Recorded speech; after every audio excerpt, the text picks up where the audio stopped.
Hello, this is a tutorial on how to install the firmware on the CT740 7-inch tablet by Idea USA. Let's get started. If you look right here, you're going to receive a file for the CT740 software and the firmware. What you want to do is download it to your computer. It's best to use the desktop to make it easier to find. In this case, mine is on the desktop. You should have at least two files. One is the SD firmware tool, version 1.45, and the other is the actual image file, which holds the image that you're going to install on the unit. You want to go to the software first. In the software, you'll see an executable file called SD firmware, and this is the way it looks. Double-click that,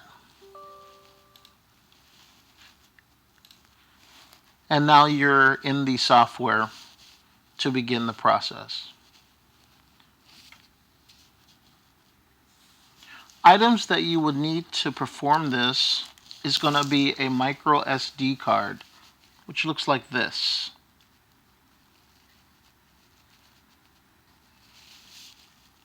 You'll also need an SD card reader. So in this case, we're going to go ahead and install this. And I'm going to put it in the computer. If you notice, the top line says first choose removable disk. There's nothing there, it's grayed out. The reason is it cannot read the SD card. So I'm going to insert it into the computer now.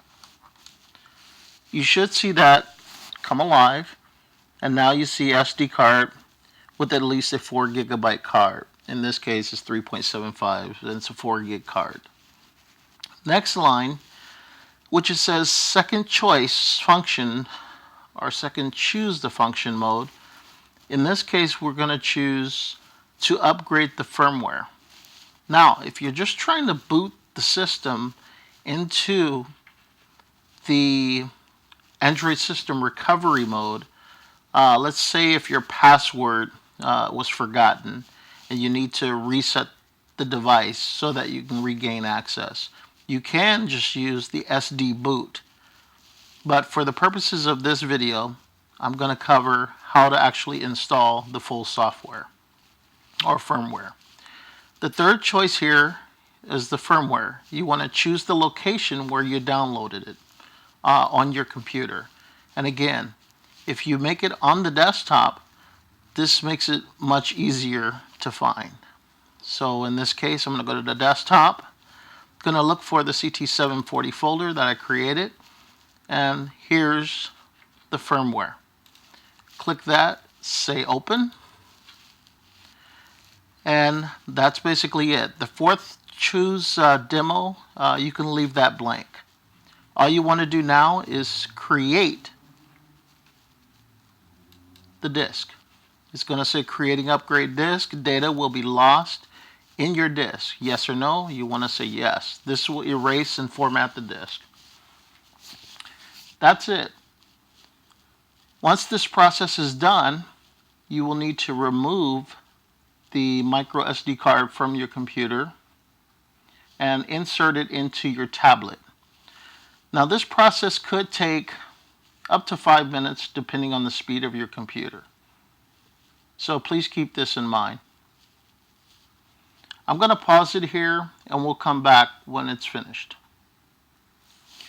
Okay, we're back, and you'll now see it says creating upgrade disk OK. So you can click OK, and now you want to eject the SD card from your computer. Be sure and do this the correct way. And the reason is that way you don't lose any data or corrupt any files. I'm going to eject the SD card. It lets me know it's safe to remove, and that's it. I'm going to now remove the micro SD card from the slot, and I have a CT740 here, so what I'm going to do is insert this into the tablet. The tablet needs to be in the full off position, and you just power it on.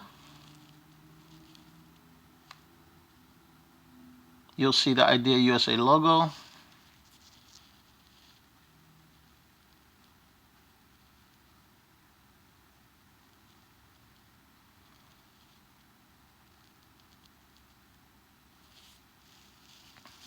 And you will see it start to do the upgrade process. This might be a little out of focus, so I do apologize. But this process takes several minutes. I'll come back when it's closer to the end. But you can see the progress bar here that goes across to the right. I also wanted to show you, if you look on the left hand side of the screen, you'll also see text there giving you a progress of exactly what's happening and how far along you are and what it needs to do. Okay, the process is now done. You'll notice on the last line it says doing actions succeeded, please remove the SD card. That's it. All you have to do is eject your SD card, and once you eject it, the device will automatically reboot and it should begin to start up. Make note that the first startup takes a considerable amount of time as it needs to rebuild the system. You might also see it doing this. It's formatting and setting it all up, and then it's going to reboot again.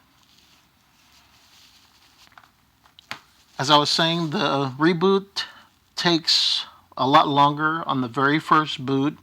Once it comes up, it needs to adjust some files and make the device usable for operation. You will know that it worked because you will see the Android logo. I hope you found this information helpful. If not, feel free to contact us at www.ideausa.com by the support tab on the left side of the page. Thank you for watching.